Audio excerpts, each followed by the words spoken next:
Hi, you're listening to Scribble Talk, a podcast for bid and proposal professionals. My name is Bhaskar Sundaram, and with my co-host Ashley Case, we'll be sitting down with our industry leaders to share their stories, discuss their career, and learn how to make an impact in the industry.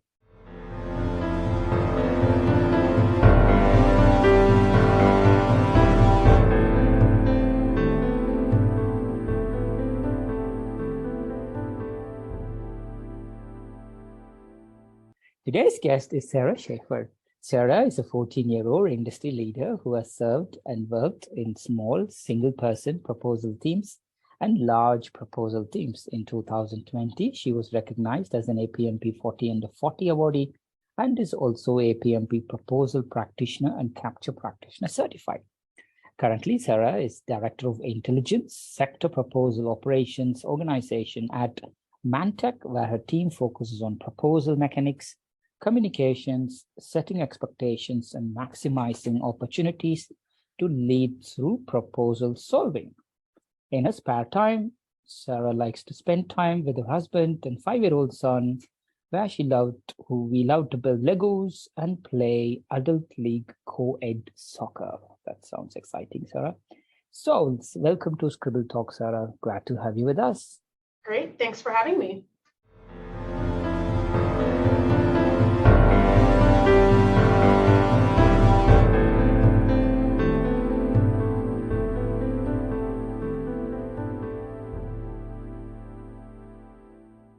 Sarah, let's go back to the very beginning. Where were you born? And let's talk about your early school and education. Sure, I was born in the United States in the state of Wisconsin, which is up near the Great Lakes in the US. And I was there for a very short time. And then I spent a lot of my early years in Ohio, in various places there, eventually graduating high school in northeastern Ohio and going to college at Purdue University in Indiana.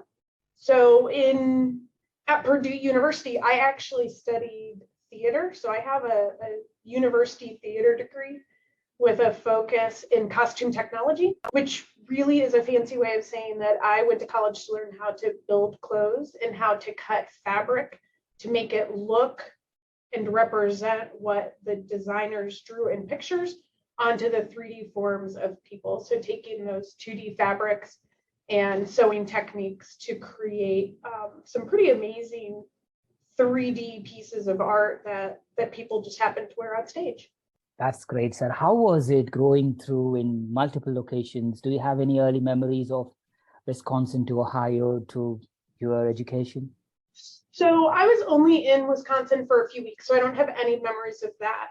I grew up, I played a lot of sports when I was young, maybe under 10.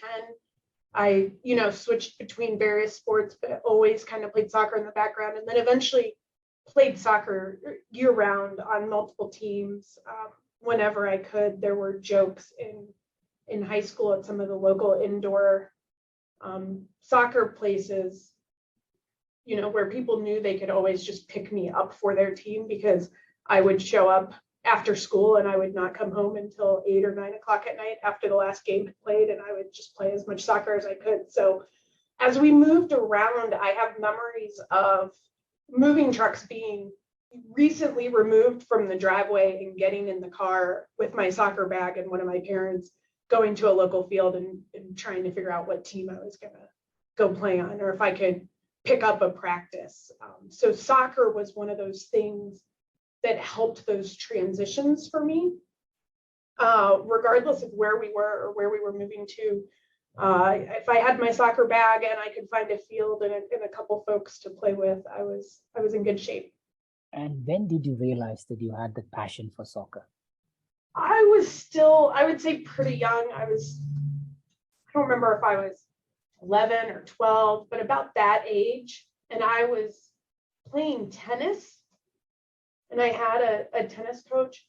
And my tennis coach excitedly said to me, "There's a tournament in 2 weekends. It would be great if you played. You'll get to play, I think it was 3 or 4 matches over the weekend.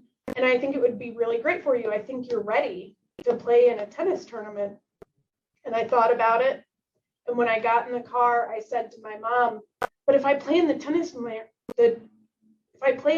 tournament, I'll miss a soccer game, right? So I had the opportunity to play, I think, 4 matches in a weekend in a different sport. And my bigger concern was that I would miss a soccer game. And that was when I knew that I wanted to focus on soccer. Wow, that's good. And fast forward, you completed your education and you entered university. Did you continue to play professional soccer in university as well? I did not. I decided not to play in university. I didn't want my university degree or where I went picked on a sport that I knew I wouldn't go farther than university playing. So I played for fun. I played pickup games. I've actually picked it back up here recently, just as a fun exercise thing to do. But I made the choice to pick my university independent of soccer. Got it. And why did you choose that degree? That's I think like several decisions in my life, a number of things happened and aligned, and it was the right choice at the right time. So I entered university thinking that I was going to leave with a graphic design degree and that I was going to, render pictures on computers and maybe do some commercials. And I didn't find passion in that. And I was taking some theater classes because I had always enjoyed it, but hadn't thought of it as a career until I sat down with one of the theater professors, and we talked about what's it look like when you leave school with a theater degree, and what are all of the aspects that you could specialize in a theater degree, because I didn't have any desire to be on stage. I didn't want that. And in my mind, I assumed that all of those degrees would force me to be on stage for a lot of hours, and that wasn't something that I wanted. And it turns out that that's not the case. So it turned into a great fit in this, kind of costume technology focus, where I got to design and execute puzzles every day.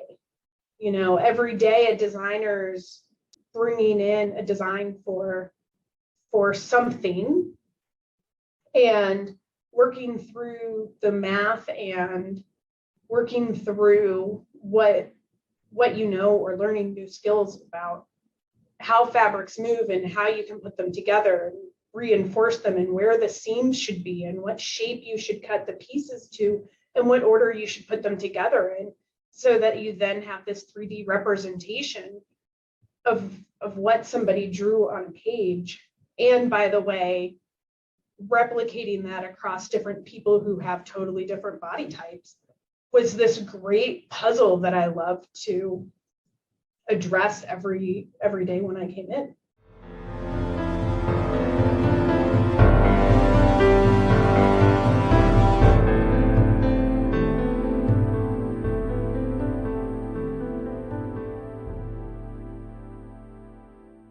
That's fantastic. And post completing your degree, Sarah, what was your very first job? So I worked at the Houston Ballet in their costume shop, stitching and what they call draping, which is doing those things, making those pieces of fabric, figuring out what shapes to cut them and what order to put them together and how to put them together to represent what the designers are looking for.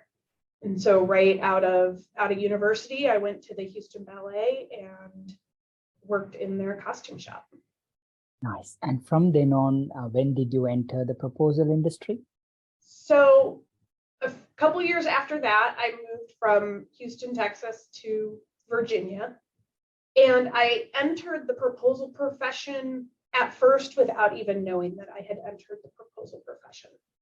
I worked for a not-for-profit that accredited colleges and universities in the United States in theater and art and design and dance and music. So it was a natural progression from working in a costume shop where you're not guaranteed that they have work for you tomorrow.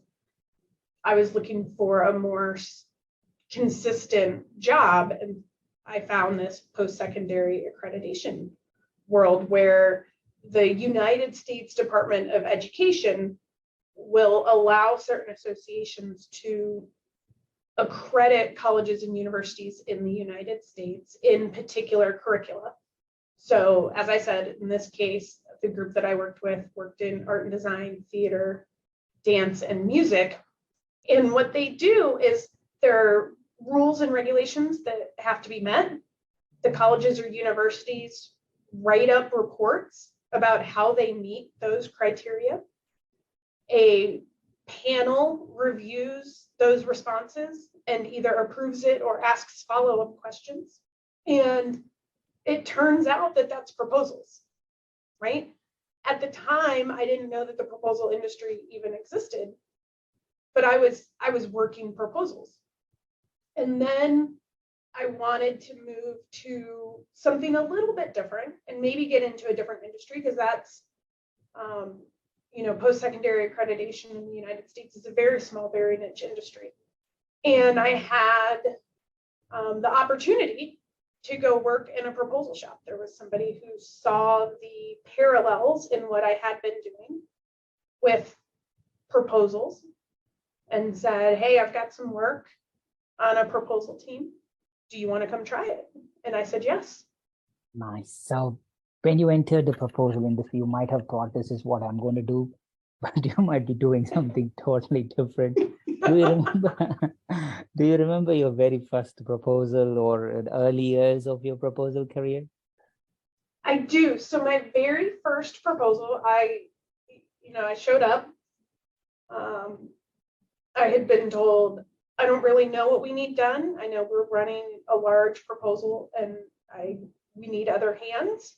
And I was handed a printout of a US government RFP, which is the first 3/4 of US government proposals tend to be contractual clauses and all of the nitty-gritty that it's really hard to get, more than about 2 people on any proposal team to read.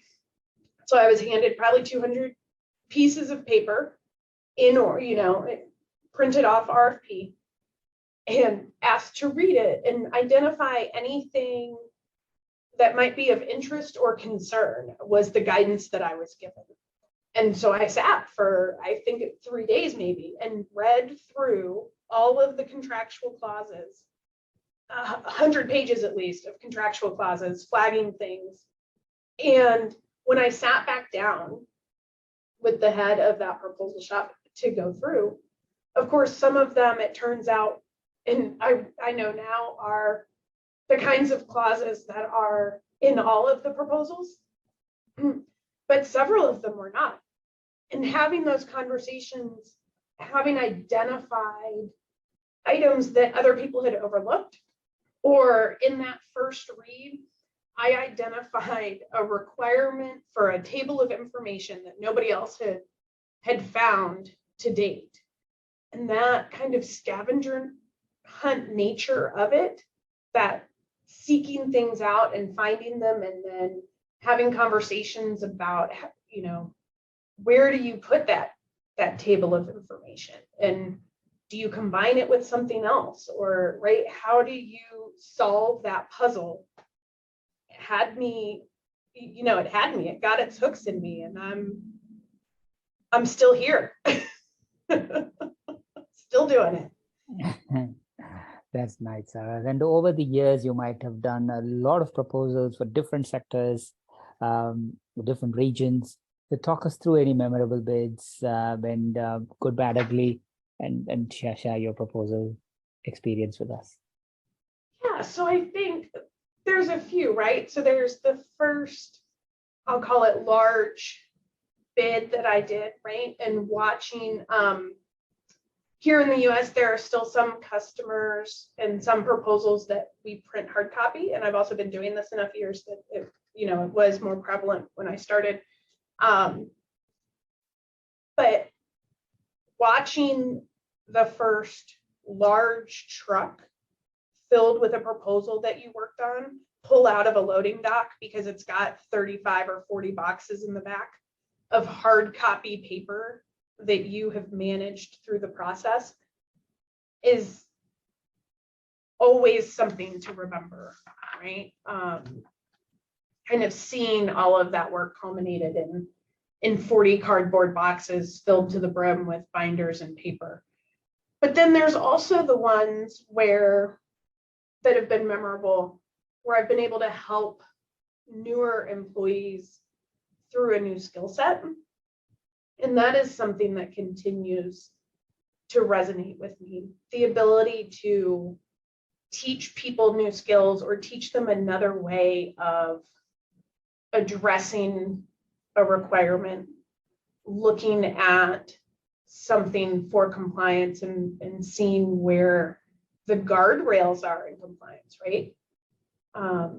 Because you have to meet the compliant items, but there are different ways to do that.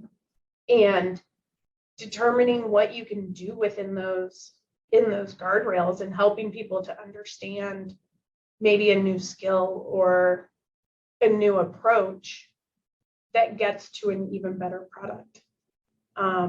So there's a few of those where I can remember walking people through, walking people through new skills, including setting up outlines earlier in my career, putting references and headings in outlines, right? That's not something that's been done since the beginning of time. That was a new approach at one point, and teaching people that's helpful and why that's helpful, and then watching them go on to continue to do that and to build on other skills is something that I'm proud of as we've moved forward.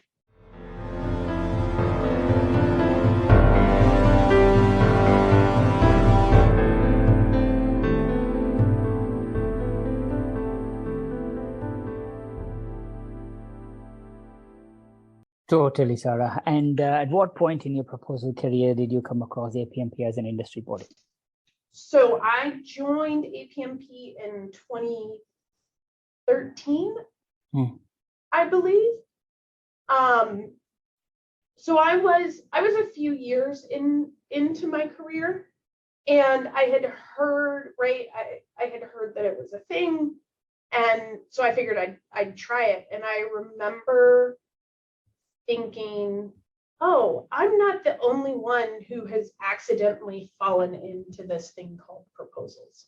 I had this false assumption that most people in the industry had chosen a path that had specifically led them to proposals and growth, and that they all knew things that I didn't know, and that they didn't have the struggles with getting subject matter experts to provide input that scored well, right? That they just had a way of talking to their subject matter experts that made it easy, right? And that they didn't, it was those kinds of false assumptions when you don't know the things that you don't know. And I remember going to some APMP events and thinking, well, no, those assumptions are false on my part, right? A lot of people in this industry have just happened into it, right? Very few that I know of have marshaled their career in a direction to intentionally end up in proposals. And nobody has all the answers, right? We're here as a community, especially through APMP, to get better together and to learn from each other and to share our knowledge. And that there is enough artistry in proposals and working within those guardrails provided that there are multiple avenues to get to the same end. And that's okay. There isn't a single way and a single approach that makes it the right approach, right? It's what you do with the information provided to you and the resources that you have available to you.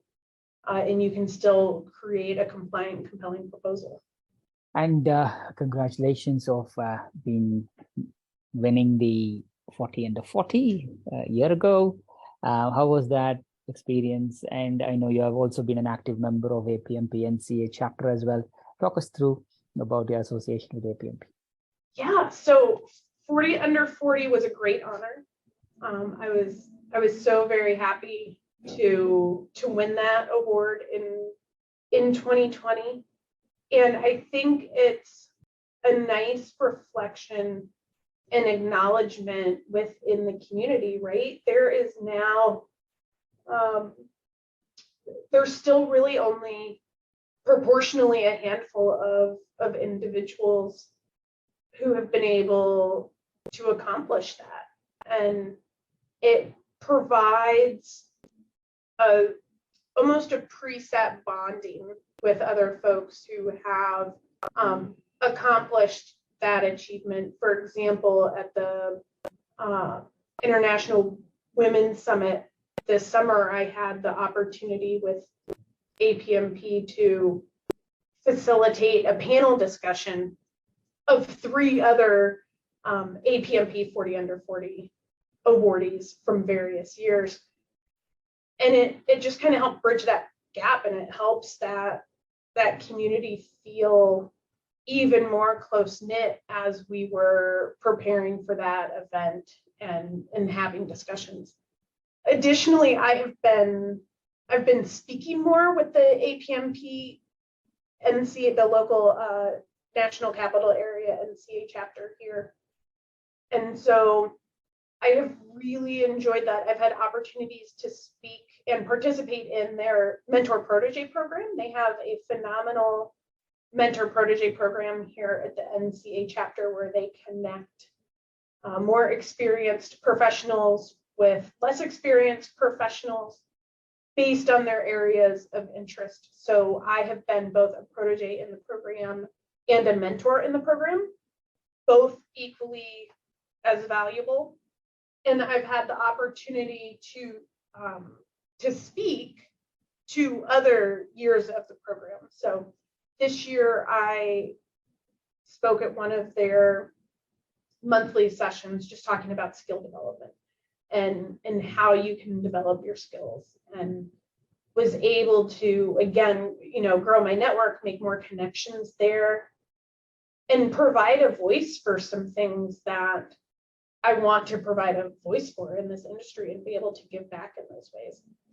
I remember my first speaking engagement for APMP NCA was at their annual conference several years ago now.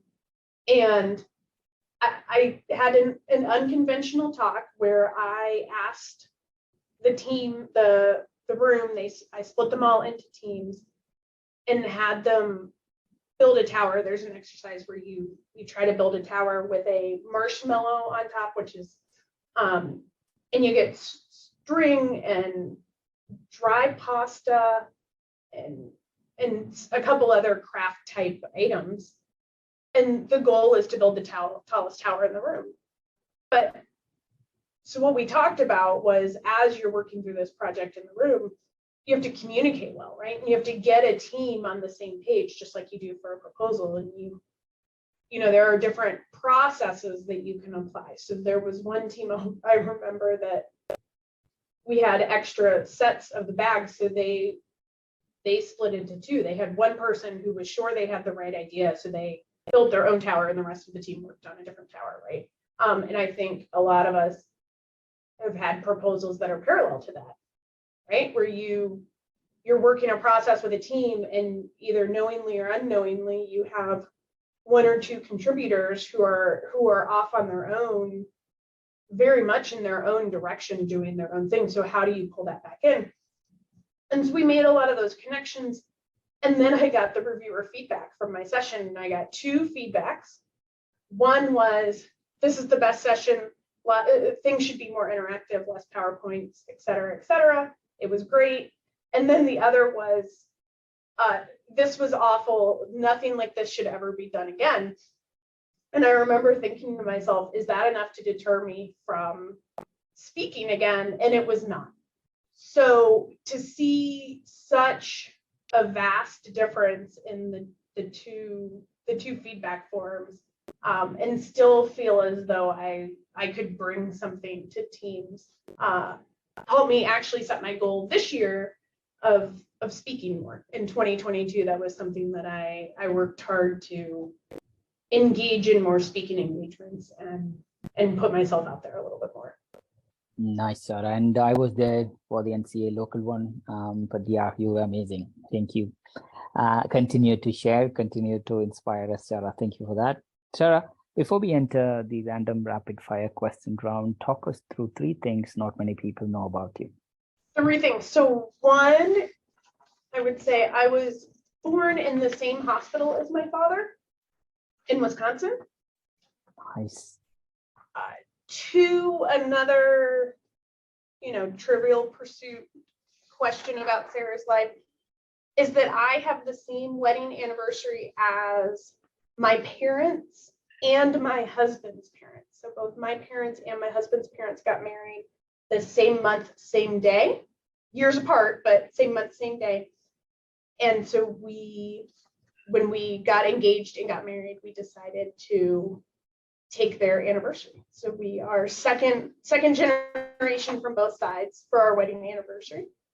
And then the third thing that's a little bit more, a little less personal and a little more professional related is that I don't believe success is worth alienating others to get. I am somebody who is, focused on metrics and continuous improvement and wanting to win and excel and, be part of the best proposal team. But that's not at the expense of others. That's to support others and bring others up with that success. Because I think that if you have to do it at the expense of alienating others and not to help lift them up, there's something hollow there.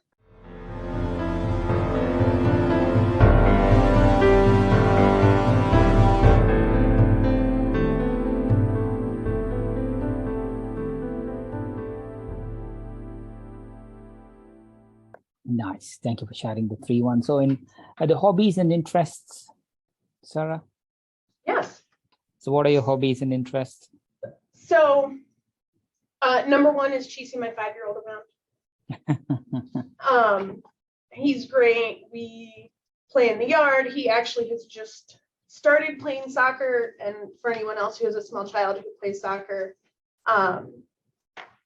watching them all of the kids run together with the soccer ball around the small field brings a smile to my face. And then one of the things that we started, especially during the pandemic, is my family got more into Legos. And so we do a lot of Lego building. So during the pandemic, we built the Titanic, which for those of you not on your Lego trivia, that's a 9,000 piece Lego that was almost the width of our dining room table when we finally put it together. But it's something that the whole family, right? My husband and I and our son all enjoy it. And it's nice to see something complete at the end. So that's fun. And then I've started playing soccer again. And so I play on an adult co-ed league once a week. It is only half field because I am not in full field shape. So we play, 8 versus 8 on a half field. And it's just great to get back out there with the camaraderie and to play again. It had been almost 10 years since I had played. And so I've been enjoying getting back into that. Nice. Thank you, Sarah. I'm glad that you're back at your soccer, which is the main thing. And Lego Lego is amazing, as you rightly said. I have two children, 10 and 11, both boys, both into Legos. Our house is always full of Lego, that little things always see the flow. My wife tries hard to clear it up. By the time next day, it's still, but we stopped getting all these specific pieces. Now we get them tons and tons of buckets and buckets of pieces. And they just create their own things, because once they create a shape, then they go and keep a shape somewhere on the side, then they go to the next one. So which means like our house is full of Lego. So we even have a whole wardrobe. We stopped doing it. I mean, like every day they create something new, they destroy it in the same night, and then they go for something new next. But yeah, but I'm glad it's amazing. It's initially I was very skeptical about that. Yeah, you're just playing with blocks, but it's not easy, that one. I mean, it takes a lot of coordination, and yeah, I'm glad that you, considering I'm an engineer, I shouldn't say that, but either way, it's a very good hobby. But I'm glad you're enjoying. So I was going to say real fast, is the debate in your house, do you sort by color or by shape or by both, right? Because that's my 5-year-old has very strong opinions, especially on new, whether you sort by color or you sort by shape. Or you sort by color and shape. So yes, we enjoy that hobby. Totally, 100%. So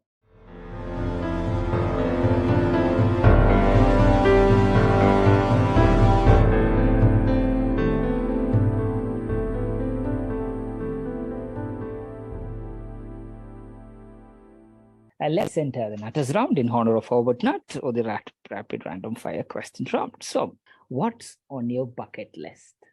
On my bucket list, one thing is actually to keep myself from burning out again. So I burnt out early in my career. Not to a point that I left the profession, though it was very close. And so on my bucket list is to not put myself in the path of burning out again, and keep some of that balance. Nice. And then I think like many, right? Traveling. I haven't done a lot of traveling outside of the United States because I haven't prioritized it. I haven't made time for it, and so I would like to change that. Nice. Definitely pack your bags. Now I'm stopping my travel. This year I went to 8 countries.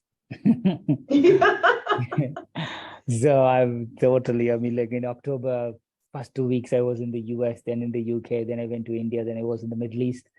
So when I came back early this week, my brain was like, just allow me to settle in and sleep.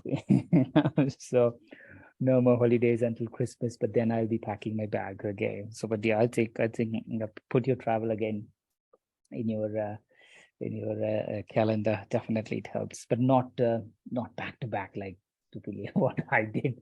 Don't do that. You will then hate it. So what's something that you have that you consider as sentimental value? I wear a ring every day that my mom and her sister bought for their mother when they were in middle school or high school. And it's not fancy. It doesn't have any, fancy stones in it. They're all glass. But they saved, they had their uncle go take them, and their mother wore it for, most of her life since it had been given to her. And so that's been passed down to me, and I wear it every day. Oh, that's beautiful, Sarah. 100%. I mean, like that's valued so much higher than this traditional, whatever, the jewels and the rings that you get with different metals. That's fine. Brilliant. So if you're arrested with no explanation, what do you think your friends and family assume that you have done? I probably was really honest with somebody I shouldn't have been honest with. That's probably going to be their assumption, that I told the wrong person what I thought. That's good. So what song do you sing only when you're alone? And what memory does it bring back?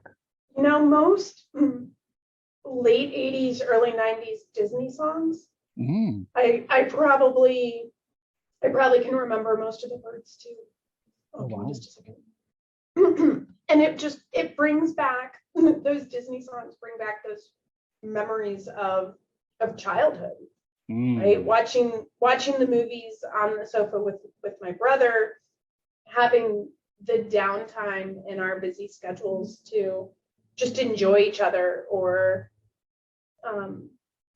for whatever reason, when those movies take me back to that time in my life, right, thinking about family dinners around the table and those conversations, and just that genuine slower time than we kind of, at least I know I don't always make as much time for now, with all the technology and feeling like we need to keep going so much faster these days. Yeah, totally. Do you want to try to sing one of those songs, Sarah? I'll pass, and everyone will be better for it, but thank you. That's good. So, if you're invisible for a day, what would you do?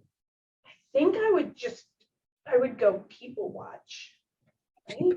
Yeah.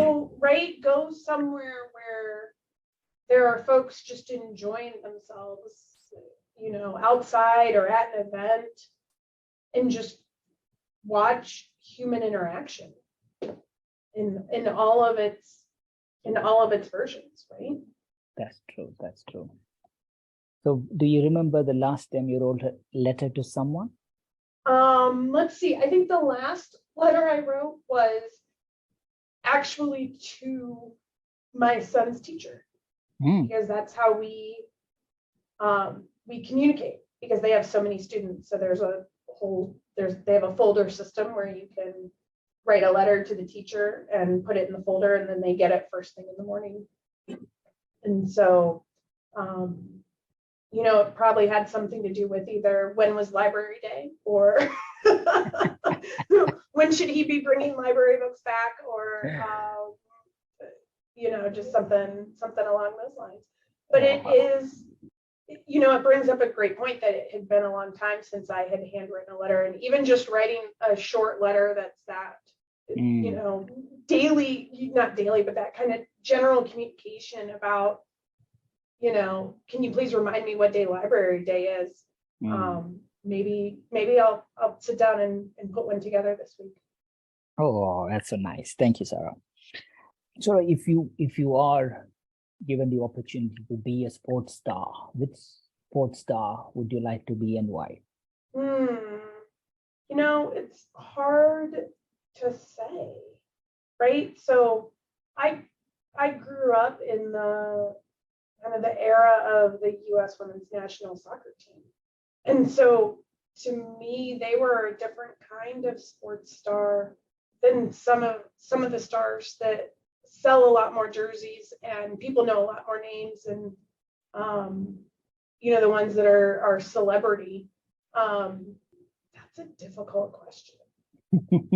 I mean, I think I would go back to like a Brandy Chastain, who just did so much for the sport and for women's soccer and U.S. women's soccer, and getting that kind of visibility to help take something from where it was viewed as more of a pastime hobby and not really a sport, to helping build that credibility and that visibility for others.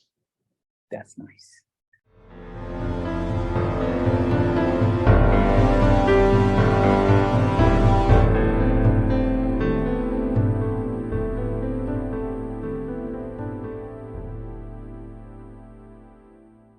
So if you're given the opportunity to go to Mars and settle down there with your family, would you go there?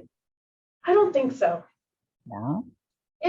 No, because there's not, that is the experience. I think that there are more experiences to be had here on Earth. And I don't know that I would want to buy into that one single experience. I want to continue to give myself the options to shift and adjust and create new things with probably less strict guardrails than, starting a whole new colony on Mars. But I'm all excited for others to do it. Totally. So last question, if you're invited to make a special meal for 3 special guests, and you could choose the guest and you could also choose the menu, who would you invite and what would you cook? I think, so I'm going to start with the menu. So my mom has a cheesy potato recipe that I would make that is absolutely unhealthy because it's filled with cheese and potatoes and butter and all the sour cream, all the good things in life, and that it's always a hit. So I would make that. Maybe meatloaf. I do enjoy meatloaf. And then some number of desserts, I'm sure, because every meal should end with lots of sugar. But who would I invite? That's a tough one. I'm not sure who I would invite. Any historical figures, sports figures, your family members, neighbors, Lego? Yeah, some Lego developers. So we can know. Absolutely. So, right, I mean, as far as family, right, I'd love to have another dinner with my grandmother who has passed, right? So that would be nice. Yeah, that's difficult, right? I don't know about any historical figures necessarily.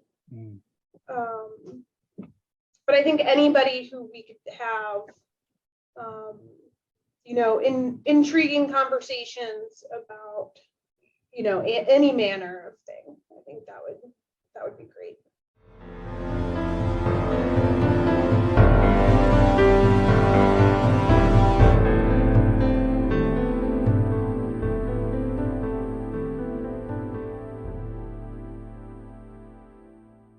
Perfect. That's good. That's the end of the Nutters round. Hope you enjoyed it. And let's move to the gratitude round. So who are the people who have been the most influential in your life and career? Sure. So I think it started with my college professor in theater, Joel Ebarb, who not only taught the theater part of it, but taught things like business basics and how to kind of make it as a quote unquote grown up after you left school, after you left university. And things such as, right, the US tax system is not easy to decipher. And part of that informal education that we received was things about how to help to start to decipher that and things to think about when you were taking a job. And some of those things are just foundational knowledge that I carry with me today, including clarity of communication and making sure that you're understanding the ventures that you're entering in from as many angles and as many sides as you can, so that you can understand what's going on around you. Then I think also Yvonne Ravat, who gave me my very first proposal job and is the one that said, hey, come read this 200-page document and tell me what you see. Just invaluable. And to this day, I still call her up and ask her questions. And that's been invaluable. And then I think another in the proposal industry is Eric Gregory.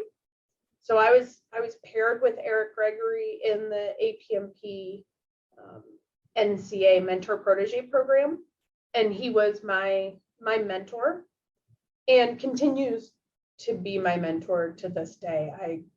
I still call him and we still talk through things, and he provides that that support and that sounding board position for me as I progress through my career. And that, relationship and the topics that we've discussed has evolved as my career has evolved. And that was, that continues to be a very fruitful relationship and mentor protege relationship that developed through a local APMP NCA program. Nice. Eric is amazing. I mean, yeah, he has self-supported, mentored hundreds of people, and I could count one as well. Sarah, you're so blessed to have him as your mentor as well. So, Sarah, what's one personal trait you like the most about yourself? I think it's my honesty, even when sometimes maybe I shouldn't be as directly honest, right? Not that you should lie or omit things, but I think I work very hard to be that voice, and even and especially when it becomes unpopular, right? Because people are trying not to address a situation head on. That's something that I bring to the table.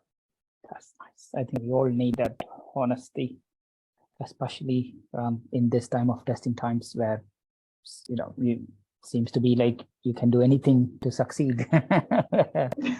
as you rightly said, as long as your success doesn't forcefully impact others, it's still a good one to be proud of. But that's nice. So who haven't you seen or talked to in a long time, Sarah, and you hope that they're doing okay?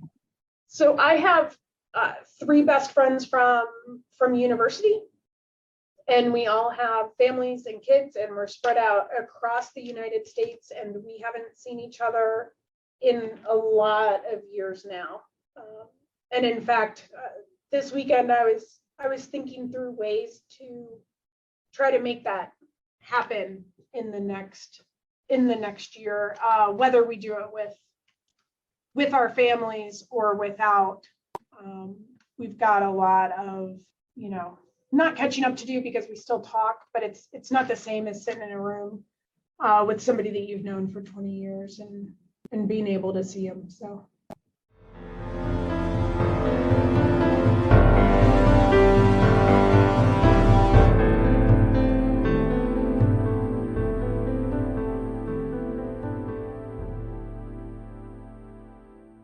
So you've been in the industry for 14 plus years now, Sarah. If there is one thing that you want to say, this is a common myth and in our profession, and you want to debunk, what is that one? So I would, okay. I would say one common myth or one thing I would tell folks is that even though compliance is a right or wrong determination, right? You either are compliant or you are not. There are multiple paths to get to compliant, a lot of ways to get to compliant, and there are a lot of solutions for compliant. There are different ways to create your outlines that don't look the same to each other, but are all still compliant. It's not a single correct or must do way to get there. And we put so much emphasis on compliance, and rightfully so. I spent a lot of time early in my career believing that there was a single path to compliance and a single way that compliant looked. And as I've gained more experience, even though compliance is determined as a yes/no item, you can get there different ways, and the outcomes can be different and still be compliant. That's a very good observation, Sarah. And what advice would you give fellow bid and proposal professionals who are looking to pursue a similar career like yours? So one, I would say communication. Work on your communication skills, learn your communication skills. There's a podcast from a group called Manager Tools And what they say is communication is what the listener does. And I wholeheartedly believe that if what you're saying or how you're saying it is not understood by the person or the people that you're saying it to, then the communication hasn't worked.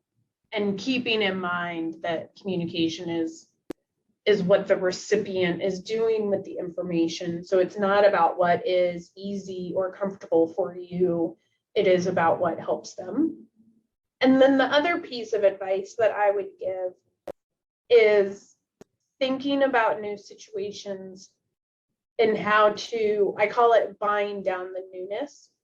So what I see a lot with folks early in their career is they get asked to do something. Maybe you're asking a newer proposal manager to participate as a reviewer, right, on a proposal that's being worked somewhere else, or one that they're not managing, or the first time somebody is creating a proposal outline for a customer they haven't worked for before, but you've created other proposal outlines before, and they see it as a 100% new task. And that's when some of the apprehension or hesitation starts, and you don't feel like you know what the first step is.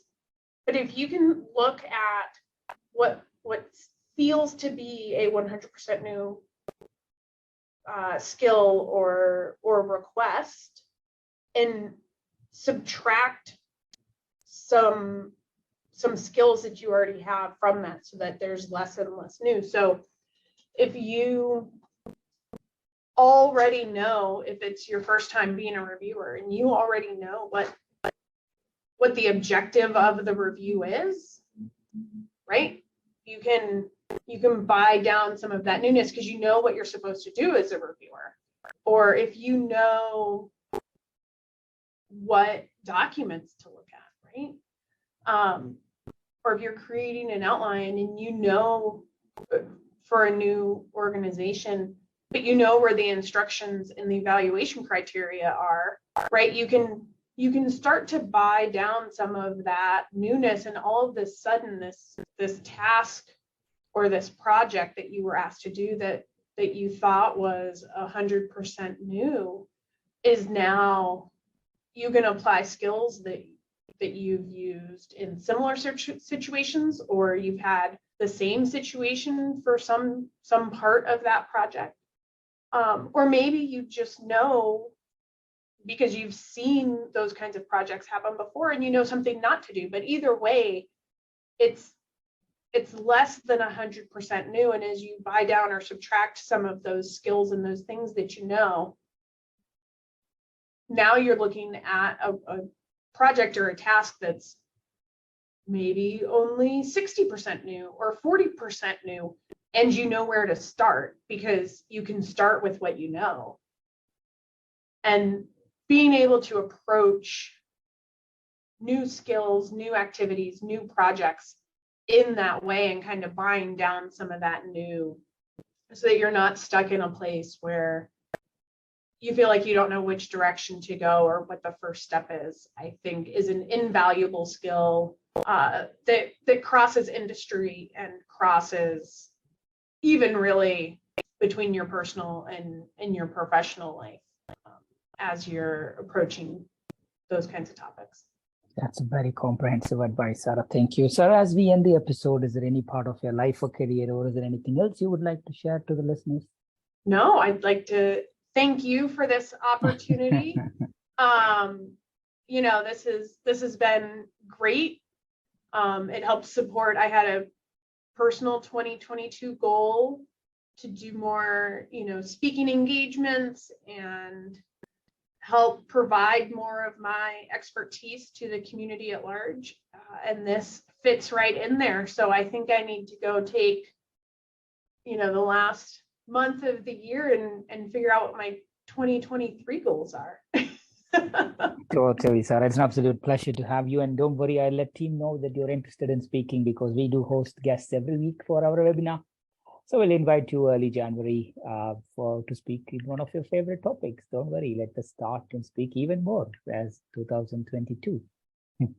I would love it. Thank you, Sarah. Wish you, your family, everybody, all the good health and happiness. And thank you for joining, and stay healthy. And I'll keep you posted. Thank you, Sarah. Take good care. Thank you. Have a great one. To our listeners, thank you so much for tuning in. Please visit batchuscribble.com/podcast to listen to this episode and check out any of our other previously recorded episodes. If you've enjoyed today's interview, don't forget to subscribe, review, and share the Scribble Talk podcast. We hope you'll check out our next episode where we interview another industry expert and special guest. Until then, it's Ashley Kays, Bhaskar Sundram, signing off.